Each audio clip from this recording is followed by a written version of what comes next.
viewers, welcome to GSH Sports Hub. Hi guys, இன்னைக்கு பார்த்தீங்கன்னா IPL ஆக்ஷனில் இருக்கிற பிளேயர்ஸ் லிஸ்ட்டு வந்திருக்கு. மொத்தமாக பார்த்தீங்கன்னா 1355 பிளேயர்ஸ் வந்து ஐபிஎல் மினி ஆக்ஷனுக்கு அதில் 350 பிளேயர்ஸ் வந்து ஷார்ட் லிஸ்ட் ஆகியிருக்காங்க. டீம்ஸ் வந்து பார்த்தீங்கன்னா டீம்ஸுக்கு மொத்தமாக தேவைப்படுற ஸ்லாட்ஸ் வந்து 77 ஸ்லாட்ஸ் மட்டும் தான் தேவைப்படுது. இந்த ஆப்ஷனில் பார்த்தீங்கன்னா மொத்தம் 45 செட் இருக்குது. அதில் வந்து ஃபர்ஸ்ட் 5 செட்டு மட்டும் வந்து கேப்டு பிளேயர்ஸ் மட்டும் ஃபர்ஸ்ட் 5 செட்ல இருப்பாங்க. மிச்சம் இருக்கிற செட்டு ஃபுல்லாக uncapped player, capped foreign players அவங்களாம் இருப்பாங்க. ஃபர்ஸ்ட் 5 செட் நார்மலான ஆப்ஷன் இருக்கும். அதுக்கப்புறம் ஒரு ஆக்சிலரேட்டட் ஆப்ஷனாக தான் இருக்கும். ஆக்சிலரேட்டட் ஆப்ஷன்னா பிளேயர் வந்து சீக்கிரமாக அன்சோல்ட் ஆகிறதுக்கு வாய்ப்பு இருக்குது. வேகமாக ஃபாஸ்ட்டாக ஆக்ஷன் நடத்துவாங்க அதுக்கப்புறம் இருக்கிற செட்லாம். ஸோ அதில் வந்து இன்னைக்கு நம்ம பார்த்தீங்கன்னா ஃபர்ஸ்ட் 2 செட்டில் இருக்கிற பிளேயர்ஸ் யாரெல்லாம் ஃபர்ஸ்ட் 2 செட்டில் இருக்காங்கன்னு பார்க்க போகிறோம். எந்தெந்த பிளேயர்ஸ் எந்தெந்த டீமுக்கு போனால் நல்லா இருக்கும்னு பிளேயர்ஸோட பர்ஸ் அமௌண்ட் எல்லா விஷயத்தையும் நம்ம டிஸ்கஸ் பண்ண போகிறோம் இந்த வீடியோவில்.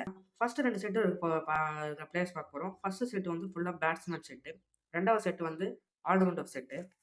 ஸோ குயிக்காக நம்ம ஃபர்ஸ்ட் செட்டு போய் பார்க்கலாம். எந்தெந்த பிளேயர்ஸ்லாம் இருக்காங்க, எந்தெந்த டீம்லாம் வந்து பிளேயர்ஸ் எடுக்க வாய்ப்பு இருக்குது அப்படின்றத நம்ம பார்க்கலாம். ஃபர்ஸ்ட் எடுத்தோன்னே பேட்டர் செட்டில் ஃபர்ஸ்ட் வர பிளேயர் பார்த்தீங்கன்னா டெவான் கான்வே ஃப்ரம் நியூசிலாந்து. இவருக்கு வயசு 34 வயசு ஆகுது. ஒரு லெஃப்ட் ஹேண்ட் பேட்ஸ்மேன், ஓப்பனர். இந்த சென்னை சூப்பர் கிங்ஸோட அதர் ஃப்ரான்ச்சைஸிலையும் விளையாடிருக்காரு. இவர் ஒரு விக்கெட் கீப்பர் பேட்ஸ்மேன். ஓப்பனராக வந்து ஒரு நல்ல ஒரு பிளேயிங் எபிலிட்டி இருக்குது இவருக்கு. நல்ல பாலை டைம் பண்ணி ஹிட் பண்ணுவார். ஒரு 10 பால்ஸ் மட்டும் பார்த்து ஆடுவார். அதுக்கப்புறம் அவங்களோட பேட்டிங் ஸ்டைலே கொஞ்சம் சேஞ்ச் ஆகும். நல்ல கான்ஃபிடென்ட்டாக ஆடுற பிளேயர் ஓப்பனர். கேகேஆருக்கு வந்து பார்த்தீங்கன்னா ஒரு ஓப்பனர் டிமாண்ட் இருக்குது. ஏன்னா அவங்க டீமில் இந்த குர்பாஸும் எடுத்து வெளியே விட்டுட்டாங்க. அதுவும் இல்லாமல் டிகாலுக்குமே ரிலீஸ் பண்ணிட்டாங்க. ஸோ கேகேஆருக்கு வந்து ஒரு நல்ல பொட்டன்ஷியல் ஓப்பனர் வந்து தேவைப்படுது. டெவான் கான்வே வந்து ஒரு பர்ஃபெக்ட் ஃபிட் ஃபார் கேகேஆர்னே சொல்லலாம். ஸோ கேகேஆர் வந்து டெவான் கான்வேக்கு பிட் பண்ணுவாங்கன்னு நினைக்கிறேன். நீங்கள் என்ன நினைக்கிறீங்க? அடுத்தது பிளேயர் நம்பர் 2 வந்து ஜேக் ஃப்ரேசர் மெக்கர்.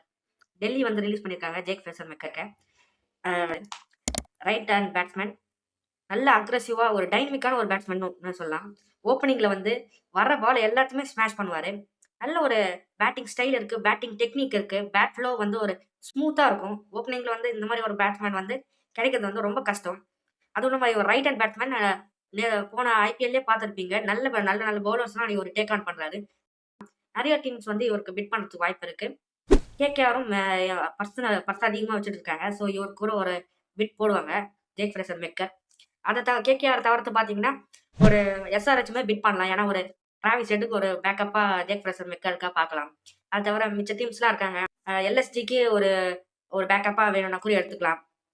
ஏற்கனவே மார்க்கரமும் ஓப்பன் பண்ணுறாங்க. பட் ஒரு பேக்கப்பாக பிளேயராக வேணும்னா ஜேக் ஃப்ரேசர் கூட எடுத்து வச்சுக்கலாம்.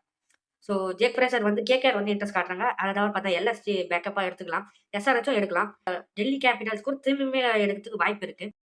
ஸோ பஞ்சாபுக்குமே போகிறதுக்கு வாய்ப்பு இருக்குது. ஏன்னா பஞ்சாப்ல நிறைய ஆசிஸ் பிளேயர்ஸ் வந்து கரண்டாக எடுக்கிறாங்க. ஸோ ஜேக் ஃப்ரேசர் பஞ்சாப் போகிறதுக்கும் அதிக வாய்ப்புகள் இருக்குது. அடுத்தது இந்த செட்டில் 3வது வர்றது பார்த்தீங்கன்னா கேமரன் டொனால்ட் கிரீன். அவர் வந்து ஒரு ஆல்ரவுண்டர். பட் அவரோட பேர் வந்து பேட்டர் லிஸ்ட்டில் கொடுத்துருக்காரு. பிரில்லியண்ட்டாக திங்க் பண்ணியிருக்காருன்னு சொல்லலாம். ஏன்னா ஒரு ஆல்ரவுண்டர் லிஸ்ட்டில் கொடுத்துருந்தாருன்னா ஒரு செகண்ட் செட் இல்லைனா தேர்ட் செட்டில் தான் வருவார். அந்த டீம்ஸோட பர்ஸ் வந்து காலி ஆகிட்டதுக்கு அப்புறம் வந்து ஒரு பிரயோஜனமும் கிடையாது. அதனால ஃபர்ஸ்ட் பேட்டர் செட்லேயே கொடுத்து ஃபர்ஸ்ட் செட்லேயே வந்து எந்த அளவுக்கு அவரால் பிட்டிங் அதிகப்படுத்தி அவரோட ப்ரைஸை எடுக்க முடியுமோ அப்படின்னு பார்க்குறாரு. அதாவது ஃப்ரான்ச்சைசிஸோட பர்ஸை காலி பண்ண தான் பார்க்குறாரு ஆக்சுவலாக Cameron Green. So Cameron Green ஒரு right hand batsman, right hand medium pace bowler. Mumbai இந்தியன்ஸுக்கு நல்லாவே பண்ணியிருக்காரு ஐபிஎல்ல. ஒரு நல்ல ஸ்ட்ரைக் ரேட் வச்சுட்டு இருக்காரு. ஆவரேஜ் 30 வச்சுட்டு இருக்காரு. இவர் வந்து நீங்கள் எங்கே வேணா ஃபிட் பண்ணலாம். டீமில் எடுத்தீங்கன்னா ஒரு டவுன் த ஆர்டர் ஒரு ஃபினிஷராக யூஸ் பண்ணலாம், ஒரு மிடில் ஆர்டர் பேட்ஸ்மேனாக யூஸ் பண்ணலாம். இல்லை உங்களுக்கு ஓப்பனராக வேணுமானா கூட ஓப்பனிங்லும் அனுப்பலாம் கேமரன். ஸோ கேமரன் கிரீனை வந்து ஒரு பிட்டிங் வாரே இருக்கும் போது இந்த மினி ஆப்ஷனில் சிஎஸ்கே கன்ஃபார்ம் கேமரன் கிரீனுக்கு போவாங்க, கேகேஆரும் போவாங்க. அது தவிர டெல்லி, அதுக்கப்புறம் குஜராத்துக்கும் போகிறதுக்கு வாய்ப்பு இருக்குது. ஸோ பார்க்கலாம் எந்தெந்த டீம்ஸ் வந்து பிட்டிங்க்கு போகிறாங்க. பட் என்னை பொறுத்த வரைக்கும் கேமரன் கிரீன் அந்த அளவுக்கு ஒர்த்தே இல்லைன்னே சொல்லுவேன். ஏன்னா இவரை தவிர இன்னும் நிறைய பொட்டன்ஷியல் உள்ள பிளேயர்ஸ் வந்து ஆப்ஷனில் இருக்காங்க. அவங்கள எடுத்து விளையாட வைக்கலாம். ஸோ அடுத்தது பார்த்தீங்கன்னா சர்ஃப்ராஸ் கான், இந்தியன் பிளேயர். இவர் வந்து ஒரு ரைட் ஹேண்ட் பேட்ஸ்மேன். இதுக்கு முன்னாடி டெல்லி கேபிட்டல்ஸ், பஞ்சாப், ஆர்சிபி அவருக்கு அந்த டீம்ஸ்க்குலாம் விளையாடிருக்காரு. இப்போ கரண்ட்டாக நடக்கிற சையத் முஸ்தாக் அலி ட்ராஃபியில் வந்து மேட்ச் கொடுக்குறாரு மும்பை டீமுக்காக. அதுவும் இல்லாமல் மும்பையோட சையத் முஸ்தாக் அலி ட்ராஃபி வந்து அதிகமாக லக்னோ கிரவுண்ட்ஸில் தான் நடந்திருக்கு. நல்லா பர்ஃபார்ம் பண்ணியிருக்காரு அந்த கிரவுண்டில், அது டொமஸ்டிக்கில். ஸோ எல்எஸ்ஜி எடுத்தாங்கன்னா அந்த டீமுக்கு கரெக்டான ஒரு ஃபிட்டான ஒரு பிளேயராக இருப்பாருன்னு தான் நினைக்கிறேன். ஒரு பேக்கப் பிளேயராக எடுத்து வச்சுக்கலாம். ஒரு கீப்பர் பேட்ஸ்மேன் இவர். சஃபரஸ் கான் வந்து கன்ஃபார்ம் எதனா ஒரு டீம் எடுத்தே ஆகணும். ஒரு நல்ல பிளேயர், ஒரு ஹிட்டன் ஜெம்முன்னே சொல்லலாம். ரொம்ப அண்டர்ரேட்டட் பிளேயர். இவர் எதனா ஒரு டீம் எடுக்கணும்னு நான் வேண்டிக்கிறேன். எடுப்பாங்கன்னு நினைக்கிறேன். பார்க்கலாம் எடுக்கிறாங்களா இல்லையான்னு. அடுத்தது இந்த லிஸ்ட்லேயே, இந்த பேட்டர்ஸ் லிஸ்ட்டில் அடுத்து வர பிளேயர் பார்த்தீங்கன்னா, player from South Africa, the killer Miller, David Miller வராரு. இவர் ஒரு லெஃப்ட் ஹேண்ட் பேட்ஸ்மேன். மிடில் ஆர்டரில் வந்து ஒரு மான்ஸ்டரஸான ஒரு ஹிட் கொடுக்குற அளவுக்கு இவரோட கேப்பபிலிட்டிஸ் இருக்கு. பட் ஓவர் த பீரியட் வந்து இவரோட பர்ஃபார்மன்ஸ் வந்து ட்ராப் ஆகிட்டே இருக்கு. பட் ஜிடிக்கு விளையாடுறப்போ ஒரு நல்ல சாலிடிட்டி காட்டினாரு. ஒரு நல்ல கன்சிஸ்டன்சியுமே ஒரு பிளேயிங்கில் காட்டினாரு. அந்த டீம் ஜிடி கப்பும் அடிச்சாங்க. ஸோ நிறைய டீம் வந்து இவரோட பொட்டன்ஷியலை கேட்ட ஒரு ரோலை கொடுத்து விளையாட வைக்கிறேன்னு சொல்லலாம். டேவிட் மில்லர் வந்து மிடில் ஆர்டரில் வந்து ஒரு மிடில் ஆர்டரில் இறங்கினா பொறுமையாக ஸ்டார்ட் பண்ணி கேமை வந்து 1 by 1 கியர் பை கியராக எடுத்துகிட்டு போவார். First gear, second gear, top கியர்னு. ஆனால் பட் இப்போ இருக்கிற மாடர்ன் ஏரா T20க்கு வந்து இவர் வந்து கரெக்டாக ஃபிட்டாக மாட்டார்னு நினைக்கிறேன். அதனால தான் டீம்ஸ் வந்து இவர் அவாய்ட் பண்ணுறாங்க. பட் ஜிடி திரும்பி எடுத்து அந்த டீமில் ஃபிட் பண்ணாங்கன்னா கரெக்டாக இருக்கும். ஏன்னா ஷாருக் கானுமே அந்த இடத்துல தடுமாறிட்டு வராரு. ஒரு டேவிட் மில்லர் மாதிரி ஒரு பிளேயரை வந்து அங்கே எடுத்தாங்கன்னா கரெக்டாக இருக்கும்னு நினைக்கிறேன். அதுவும் இல்லாமல் சர்ஃபேன் ருத்தர்ஃபோர்டு ஜிடி சர்ஃபேன் ருத்தர்ஃபோர்டை ரிலீஸ் பண்ணியிருக்காங்க மும்பை இந்தியன்ஸ்க்கு ட்ரேட் பண்ணிட்டு. ஸோ அந்த இடத்துக்கு டேவிட் மில்லர் எடுத்து ஃபிட் பண்ணாங்கன்னா கரெக்டாக இருக்கும்னு நினைக்கிறேன் ஜிடிக்கு. பார்க்கலாம் ஜிடி எடுக்கிறாங்களா இல்லையான்னு. சிஎஸ்கேக்குமே ஒரு நல்ல ஃபிட்டாக தான் இருப்பார். ஏன்னா சிஎஸ்கேவோட பேட்டிங் கிரவுண்டுக்கு ஏற்ற மாதிரி ஒரு நல்ல ஒரு ஸ்பின்னரை ஹிட் பண்ணுற ஒரு பிளேயர். ஒரு நல்ல வயசான பிளேயர். 26 வயசு ஆயிடுச்சு. டேடி சார்மிக்கு வருவாரா? கமெண்ட்ஸில் சொல்லுது. இந்த லிஸ்ட்டில் கடைசி பிளேயர் நிறைய பேர் இவர் தான் அடுத்த சச்சின் டெண்டுல்கர்லாம் ப்ரைஸ் பண்ணாங்க. ஸோ இந்த லிஸ்ட்டில் கடைசி வர பிளேயர் யாருன்னு பார்த்தீங்கன்னா பிருத்வி ஷா. பேட்டிங் இறங்கினார்னா ஓப்பனிங்கில் டைனமிக்காக எல்லா பாலுமே 6, 4ன்னு அடிப்பார். எனக்கு நல்ல ஞாபகம் இருக்கு. ஒரு சீசனில் வந்து தொடர்ந்து ஒரு 4 4 அடிப்பார். அதுவும் இல்லாமல் ஒரு நல்ல பேட்டிங் ஸ்டைல் வச்சுட்டு இருக்காரு. அவர்கிட்ட ஒரு நல்ல சொல்லலாம். பட் அவர்கிட்ட இருக்கிற ஒரு மெயின் வீக்னஸ் என்னன்னு பார்த்தீங்கன்னா, எல்லா பாலுமே அடிக்க போவார் கன்சிஸ்டண்ட்டாக. அதாவது ஒரு டாக்டிக்கலாக ப்ளே பண்ண மாட்டார். நல்ல ஃபிட்னஸ் இஷ்யூஸ் அதிகமாக இருக்குது. டெல்லி வந்து இவரை ரிலீஸ் பண்ணாங்க. ஃபிட்னஸில் ரொம்ப லோவாக இருக்கிறது தான் டெல்லி ரிலீஸ் பண்ணாங்க. கரண்ட்டாக நடந்துட்டு இருக்க சையத் முஸ்தாக் அலி ட்ராஃபியில் வந்து இவரோட ஃபிட்னஸும் சரி, இவரோட பேட்டிங்கும் சரி நல்லா இம்ப்ரூவ் ஆகிருக்கு. ஒரு ப்ராமிசிங் நாக்ஸ் ஆடுறாரு டொமஸ்டிக்ஸில். ஸோ எதனா ஒரு டீம் ட்ரஸ்ட் பண்ணி எடுக்கலாம். மேபி டெல்லி எடுக்கலாம்னு நினைக்கிறேன். டெல்லி திரும்பி போவாங்களா இல்லையான்னு தெரியல. பிருத்வி ஷாக்கு போனால் நல்லாயிருக்கும். அதே மாதிரி சிஎஸ்கேவும் எடுக்க போகிறதா சொல்லிட்டு ஒரு ரூமர்ஸ் போயிட்டுருக்கு இன்டர்நெட்டில். பட் எனக்கு தெரிஞ்ச பிருத்வி ஷா சிஎஸ்கேக்கு வேணாம். ஏன்னா ஓப்பனிங்க்கு வந்து ஏற்கனவே நிறைய காம்படிஷன்ஸை வந்து போயிட்டுருக்கு சிஎஸ்கேல. ருத்துராஜ் இருக்காரு. அதுவும் இல்லாமல் அதுவும் இல்லாமல் ஆயுஷ் மாத்திரையா இருக்காரு. ஊர்வில் பட்டேல் இருக்காரு. ஊர்வில் பட்டேல் வந்து நீங்கள் முன்னாடி தான் ஆர வைக்கணும். எப்படி இருந்தாலும் டெப்த்தில் 6, 7ல் இறக்கி பிரயோஜனமே கிடையாது. ஸோ பிருத்வி ஷா எனக்கு தெரிஞ்சு சிஎஸ்கேக்கு தேவையில்லைன்னு தான் நினைக்கிறேன். அதோட இந்த செட்டு முடியுது. ஸோ செகண்ட் செட்டு பார்த்தீங்கன்னா ஆல்ரவுண்டருக்கான செட்டு. செகண்ட் செட்டில் ஃபர்ஸ்ட் பிளேயர் வந்து இங்கிலாண்டை சேர்ந்த கஸ் அட்கின்சன். ஒரு right hand batsman, right arm fast bowler. இதுக்கு முன்னாடி கேகேஆருக்கு விளையாடிருக்காரு. இந்த ஆப்ஷனில் ஒரு சில பிட்ஸை வந்து இவர் எடுப்பாருன்னு நினைக்கிறேன். ஸோ கைஸ், நெக்ஸ்ட் ஒரு இன்ட்ரெஸ்டிங்கான பிளேயர் ஃப்ரம் ஸ்ரீலங்கா, வனிந்து அசரங்கா. ஒரு right arm leg spin allrounder. ஒரு நல்ல ஸ்ட்ரைக் ரேட் வச்சுருக்காரு T20 கிரிக்கெட்டில். ஸ்ரீலங்காவோட ஒரு ப்ராமினன்ட் பிளேயர்னால் வனிந்து அசரங்கா சொல்லலாம். அதை தவிர ஐபிஎல் எக்ஸ்பீரியன்ஸ் வந்து இவருக்கு அதிகமாகவே இருக்குது.